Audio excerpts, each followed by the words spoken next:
ಸ್ನೇಹಿತರೆ, ಎಲ್ಲರಿಗೂ ನಮಸ್ಕಾರ. ಇವತ್ತು ನಾನು ವಿಜಯನಗರ ಸಾಮ್ರಾಜ್ಯದ ವೈಭವವನ್ನು ಸಾರುವಂತಹ ಹಂಪಿಯ ನಗರದಲ್ಲಿದ್ದೇನೆ. ನೀವು ಹಂಪಿಯಲ್ಲಿ ಹಲವಾರು ದೇವಸ್ಥಾನಗಳನ್ನು ನೋಡಿರ್ತೀರಿ. ಇವತ್ತೊಂದು ವಿಶಿಷ್ಟವಾದಂತಹ ದೇವಾಲಯಕ್ಕೆ ನಾನು ಬಂದಿದ್ದೀನಿ. ನಮ್ಮ ನೆಲದ ಪರಂಪರೆ ಮತ್ತು ಸಂಸ್ಕೃತಿಯ ಪ್ರತೀಕವಾಗಿರುವಂಥ ಎರಡು ಮಹಾಕಾವ್ಯಗಳು, ರಾಮಾಯಣ ಮತ್ತು ಮಹಾಭಾರತ ಕಾವ್ಯಗಳು. ಈ ಕಾವ್ಯಗಳ ಕಥೆಗಳನ್ನು ಕಲ್ಲಿನ ಮೇಲೆ ಜೀವಂತವಾಗಿರಿಸುವಂಥ ಒಂದು ದೇವಾಲಯವಿದೆ. ಅದು ಯಾವುದು ಅಂದರೆ ಹಜಾರ ರಾಮ ದೇವಾಲಯ. ಬನ್ನಿ, ಹಜಾರ ರಾಮ ದೇವಾಲಯದ ಇತಿಹಾಸವನ್ನು ಇವತ್ತು ತಿಳಿಯೋಣ. ಭಾಗದಲ್ಲಿರುವ ಈ ದೇವಾಲಯವು ಗೋಡೆಯಲ್ಲಿರುವ ಶ್ರೇಷ್ಠ ಮಹಾಕಾವ್ಯಗಳಾದ ರಾಮಾಯಣ ಮತ್ತು ಭಾಗವತದ ದೃಶ್ಯಗಳಿಗೆ ಹೆಸರಾಗಿದೆ. ಈ ದೇವಾಲಯವನ್ನು 14 ಮತ್ತು 15ನೇ ಶತಮಾನದಲ್ಲಿ ನಿರ್ಮಾಣ ಮಾಡಲಾಗಿದ್ದು, 2ನೇ ದೇವರಾಯನ ಕಾಲದಲ್ಲಿ ನಿರ್ಮಾಣವಾಗಿದೆ ಎಂದು ಹೇಳಲಾಗುತ್ತದೆ. ಈ ದೇವಾಲಯವನ್ನು ವಿಜಯನಗರ ಸಾಮ್ರಾಜ್ಯದ ಅರಸರ ಖಾಸಗಿ ಆರಾಧನಾ ಮಂದಿರವೆಂದು ಪರಿಗಣಿಸಲಾಗುತ್ತಿತ್ತು. ಈ ದೇವಾಲಯದ ಮೂಲ ದೇವರು ಶ್ರೀರಾಮ.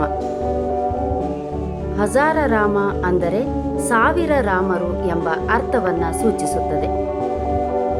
ಈ ದೇವಾಲಯದ ಪ್ರಾಚೀನ ಉಲ್ಲೇಖವು ಕ್ರಿಸ್ತಶಕ 1416ರಲ್ಲಿ ರಾಣಿ ಅನ್ನಲಾದೇವಿ ನೀಡಿದ ದಾನವನ್ನ ದಾಖಲಿಸುವ ಶಾಸನದಲ್ಲಿದೆ. ಇದು ವಿಜಯನಗರ ಸಾಮ್ರಾಜ್ಯದ ಕಾಲದಲ್ಲಿ ನಿರ್ಮಿಸಲಾದಂತಹ ಅತ್ಯಂತ ಸುಂದರ ದೇವಾಲಯಗಳಲ್ಲಿ ಒಂದು. ದ್ರಾವಿಡ ಶೈಲಿಯ ವಾಸ್ತುಶಿಲ್ಪದಲ್ಲಿ ಈ ದೇವಾಲಯವನ್ನ ನಿರ್ಮಾಣ ಮಾಡಲಾಗಿದೆ.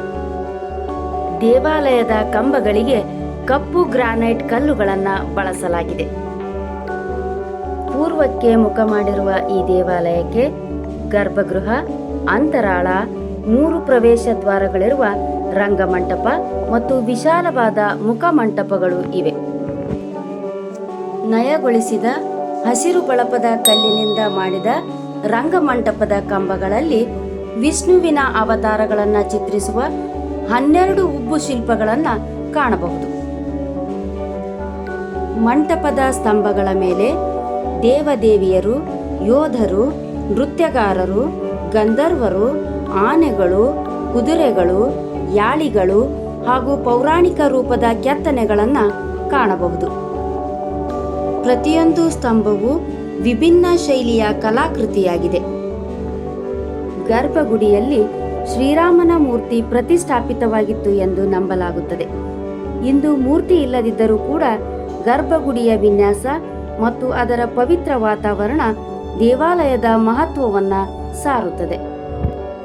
ದೇವಾಲಯದ ಗೋಡೆಗಳ ಮೇಲೆ ರಾಮಾಯಣದ ಕಥೆಯನ್ನ ಅತ್ಯಂತ ಸೂಕ್ಷ್ಮವಾಗಿ ಕೆತ್ತಿದ್ದನ್ನ ಈ ದೇವಾಲಯದಲ್ಲಿ ಕಾಣಬಹುದು.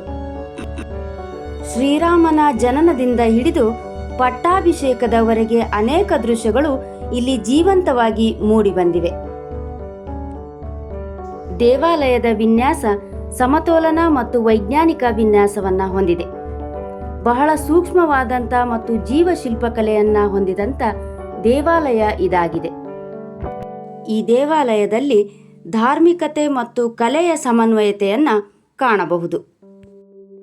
ವಿಜಯನಗರ ಸಾಮ್ರಾಜ್ಯದ ರಾಜಮನೆತನದ ವೈಭವವನ್ನು ಪ್ರತಿಬಿಂಬಿಸುವ ನಿರ್ಮಾಣ ಈ ದೇವಸ್ಥಾನದ್ದಾಗಿದೆ. ಈ ದೇವಾಲಯವನ್ನು ಅನೇಕ ಇತಿಹಾಸಕಾರರು ಕಲ್ಲಿನಲ್ಲಿ ಕೆತ್ತಿದ ರಾಮಾಯಣ ಎಂದು ಕರೆದಿದ್ದಾರೆ. ಈ ದೇವಾಲಯವನ್ನು ಅನೇಕ ಇತಿಹಾಸಕಾರರು ಕಲ್ಲಿನಲ್ಲಿ ಕೆತ್ತಿದ ರಾಮಾಯಣ ಎಂದು ಕರೆದಿದ್ದಾರೆ. ಏಕೆಂದರೆ ರಾಮಾಯಣದ ಪ್ರಮುಖ ಘಟನೆಗಳನ್ನು ಕ್ರಮಬದ್ಧವಾಗಿ ಗೋಡೆಗಳ ಮೇಲೆ ಕೆತ್ತಲಾಗಿದೆ. ಆದ್ದರಿಂದ ಈ ದೇವಾಲಯವನ್ನು ತೆರೆದ ಕಲ್ಲಿನ ಪುಸ್ತಕ ಎಂದು ಕೂಡ ಕರೆಯಬಹುದು. ಗಟ್ಟಿಯಾದ ಗ್ರಾನೈಟ್ ಕಲ್ಲಿನ ಮೇಲೆಯೇ ಅತ್ಯಂತ ಸೂಕ್ಷ್ಮವಾದ ಕೆತ್ತನೆಗಳನ್ನು ಮಾಡಲಾಗಿದೆ. ಪ್ರತಿಯೊಂದು ಶಿಲ್ಪದಲ್ಲೂ ಮುಖಭಾವ, ಆಭರಣ, ಉಡುಪುಗಳ ವಿವರಗಳು ಸ್ಪಷ್ಟವಾಗಿ ಕಾಣುತ್ತವೆ. ಹಜಾರ ರಾಮ ದೇವಾಲಯವು ಗ್ರೂಪ್ ಆಫ್ ಮಾನ್ಯುಮೆಂಟ್ಸ್ ಎಟ್ ಹಂಪಿ ಎಂಬ ವಿಶ್ವ ಪರಂಪರೆಯ ತಾಣದ ಒಂದು ಭಾಗವಾಗಿದೆ. ಈ ಸ್ಮಾರಕ ಸಮೂಹಕ್ಕೆ 1986ರಲ್ಲಿ ಯುನೆಸ್ಕೋ ವಿಶ್ವ ಪರಂಪರೆ ಮಾನ್ಯತೆ ದೊರೆತಿದೆ. ದೇವಾಲಯದ ಗೋಡೆಗಳ ಮೇಲೆ ಆನೆಗಳ ಮೆರವಣಿಗೆ, ಕುದುರೆ ಸವಾರರು, ಸೈನಿಕರು ಮತ್ತು ರಾಜಮನೆತನದ ದೃಶ್ಯಗಳನ್ನು ಕೆತ್ತಲಾಗಿದೆ. ಇದು ಆ ಕಾಲದ ಸೇನಾಶಕ್ತಿ, ಸಂಸ್ಕೃತಿ ಮತ್ತು ರಾಜವೈಭವವನ್ನು ಪರಿಚಯಿಸುತ್ತದೆ. ಈ ದೇವಾಲಯವು ಸಾಮಾನ್ಯ ಜನರಿಗಿಂತ ಹೆಚ್ಚಾಗಿ ವಿಜಯನಗರದ ಅರಸರು ಮತ್ತು ರಾಜಮನೆತನದ ಸದಸ್ಯರ ಆರಾಧನೆಗಾಗಿ ಬಳಸಲಾಗುತ್ತಿತ್ತು ಎಂದು ಹೇಳಲಾಗುತ್ತದೆ. ಇದು ರಾಜಮನೆತನದ ಆವರಣದ ಸಮೀಪದಲ್ಲಿರುವುದರಿಂದ ಅದರ ಮಹತ್ವವನ್ನು ತಿಳಿಸುತ್ತದೆ.